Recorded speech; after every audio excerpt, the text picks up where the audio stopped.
Hi, welcome to this video on how to deposit money in MEXC Global. First, go to MEXC.com and log into your account. If you don't have an account, create one and verify it. Once you're logged in, you have two options to deposit money, by credit card or by depositing crypto coins. On the main page, you'll see an option to deposit crypto. To deposit using a credit card, click on Buy Crypto at the top.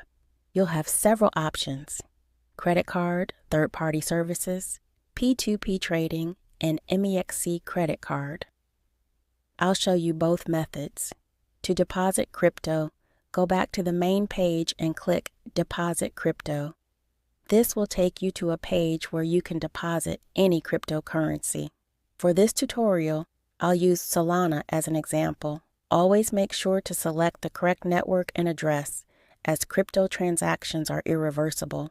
Choose the network you want and ensure it matches the one you're using.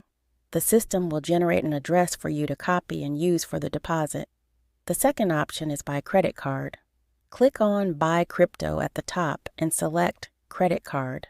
This will take you to a page where you can choose how much you want to deposit and in which currency. For example, if you're in Australia, select AUD, as that's the currency linked to your credit card. The page will show you the exchange rate and how much you will receive in USDT. Once you confirm the details, enter your credit card information. That's how you deposit money in MEXC Global. Thank you for watching. If you found this video helpful, please give it a thumbs up and subscribe to our channel.